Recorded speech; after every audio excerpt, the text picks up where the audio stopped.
আসসালামু আলাইকুম guys, welcome back to my channel. আশা করি তোমরা সবাই ভালো আছো। আমিও আল্লাহ তাআলার অশেষ রহমতে ভালো আছি। আজকে তোমাদের সাথে শেয়ার করতে চলে আসলাম আমার সিঙ্গারার রেসিপি। প্রথমে সিঙ্গারা বানানোর জন্য আমি নিয়ে নিয়েছিলাম ময়দা, তার সাথে এখন অ্যাড করে দিলাম কালিজিরা, লবণ এবং সরিষার তেল। এখন সরিষার তেল না, সয়াবিন তেল। যাই হোক, এখন এই তেলটা দিয়ে দেওয়ার পর আমি এখন ময়দাটার সাথে তেল, কালিজিরা এবং লবণ ভালোভাবে হাত দিয়ে মিক্স করে নিব।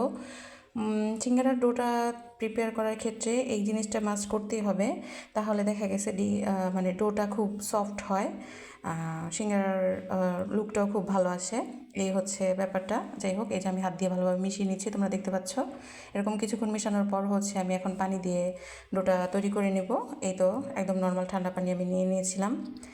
পরিমাণ মতো পানি দিয়ে এখন আমি ডোটা বানিয়ে নিচ্ছি। একদম পুরোপুরি আমি একসাথে পানি সবগুলো দিয়ে দিইনি, একটু একটু করে পানি দিয়েছি আর মতো নিয়েছি। এভাবে করে করলে ডোটা পারফেক্ট হয়। একটুখানি পানি দিয়ে দেওয়ার পর এখন আবার আমি একটু পানি দিয়ে তারপর যে এই তো ডোটা আমি রেডি করে নিলাম। ডোটা একদম পুরোপুরি শক্ত হবে না, আবার একদম নরমই হবে না, মিডিয়াম সাইজের একটা ডো তৈরি করে নিতে হবে।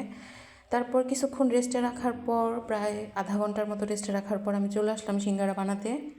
এই তো দেখতে পাচ্ছ, আমি সিঙ্গারা বানানোর জন্য রুটিটা বেলে নিচ্ছি। নর্মালি আমরা যেভাবে রুটি বানাই সেরকম না, একটু লম্বা করে সিঙ্গারার রুটিটা বানাতে হয়, যেটা দিয়ে আমরা সিঙ্গারার শেপ দিব, সেই রুটিটার কথা বলছি আমি। এই তো দেখতে পাচ্ছ, একটু লম্বা লম্বা করে রুটিটা আমি বেলে নিচ্ছি। এই লম্বাটে শেপটাই গিয়ে মেইন সিঙ্গারা বানানোর ক্ষেত্রে, নয়তো সিঙ্গারার শেপটা সুন্দর হতে চায় না, পারফেক্ট হতে চায় না আর কি। তো এই তো আস্তে আস্তে করে আমি এটাকে লম্বা শেপ দিয়ে রুটি বানিয়ে নেব। আমি কিছুক্ষণ আগেও কিছু সিঙ্গারা বানিয়েছিলাম, কিন্তু সেগুলো গিয়ে অফ ক্যামেরায় ছিল, তো আমি এখন অন ক্যামেরায় তোমাদেরকে দেখিয়ে দিচ্ছি কীভাবে শেপটা দিতে হয়। অনেকেই সিঙ্গারার শেপটা দিতে পারে না। আর ওই যে সাইডে দেখা যাচ্ছে আমি সিঙ্গারার জন্য পুরটা রেডি করে নিয়েছিলাম। পুরটা আমি রেডি করেছিলাম চিকেন, আলু এবং এক্সট্রা কিছু মশলা দিয়ে আলুটাকে কষিয়ে তারপরে আমি পানিটাকে শুকিয়ে এখন সিঙ্গারা বানানোর জন্য ডোটা রেডি করে নিচ্ছি।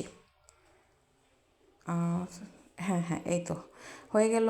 এই তো দেখতে পারলে কীভাবে কী করছি। এই তো প্রথমে আমি রুটিটাকে লম্বালম্বি করে বেলে তারপর মাঝখান থেকে কেটে নিলাম, দুই ভাগে ভাগ করে, তারপর এক ভাগ নিয়ে এখন এই যে দুই সাইড থেকে জোড়া দিয়ে এই যে এভাবে হাতের মাঝখানে নিয়ে নিলাম। তারপরে এখন সিঙ্গারার পুরটা দিয়ে দিলাম মাঝখানে।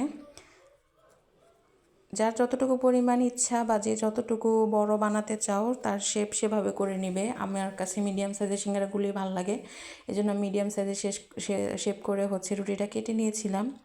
এই তো দেখতে পাচ্ছ। তারপর পুরটা ভিতরে দিয়ে আমি সাইড দিয়ে মুখটা বন্ধ করে দিলাম, যাতে পুরটা বাইরে বের না হয়ে যায়। এখন এই তো মাঝখান থেকে আমি দুই সাইড থেকে যে সাইডগুলো আছে সেগুলোকে মাঝখানে এনে এভাবে দিয়ে দিব। দেখতে পাচ্ছ তোমরা কিভাবে কি করলাম। এই তো সিঙ্গারার শেপ চলে আসলো। আমি তোমাদের দেখার সুবিধার্থে আরেকটা সিঙ্গারা বানিয়ে দেখাচ্ছি। এই যে এই সিঙ্গারাগুলো আমি আগে বানিয়ে রেখেছিলাম, সেগুলো অফ ক্যামেরায় ছিল। এই তো আবার দেখতে পেলে এই যে রুটিটাকে এভাবে মাঝখান থেকে হাতে জোড়া দিয়ে তারপরে যে আঙুলে নিয়ে নিতে হবে এভাবে করে, তারপর ভিতরে পুরটা দিয়ে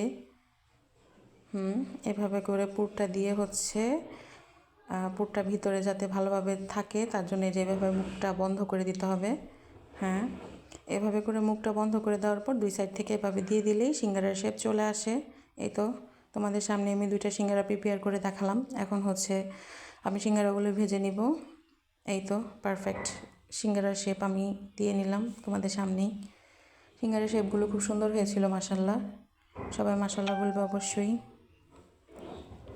এখন আমি সিঙ্গারাগুলো ভেজে নিব। কড়াইতে আমি তেল বসিয়ে দিয়েছিলাম। তেলটা খুব বেশি গরম আবার খুব বেশি ঠান্ডাও করা যাবে না, একটা মিডিয়াম সাইজের আঁচে তেলটা রাখতে হবে, কারণ খুব বেশি তেলটা গরম হয়ে গেলে সিঙ্গারাটা সাথে সাথে করে লাল হয়ে যায়, আর তখন সিঙ্গারাটার যে একটা বাইরের যে পরতটা, যেটাতে একটা পুরো ভাব, সেটা হয় না, বাজারের সিঙ্গারার মতো হয় না। তার জন্য আমি তেলটাকে খুব বেশি গরম করি না, সবসময় এরকম মাঝের একটা আঁচ হওয়ার পর আমি সিঙ্গারাগুলোকে দিয়ে দিই। এই তো দেখতে পাচ্ছ, আমার তেলটা যদি খুব বেশি গরম হতো তাহলে সিঙ্গারা দেওয়ার সাথে সাথে তেলে বুদবুদ উঠে যেত, কিন্তু ওরকম কিছুই হয়নি। আর এই ছিল আমার সিঙ্গারা ফাইনাল লুক। ভাজার পরে তোমরা অবশ্যই জানাবে কেমন হয়েছে।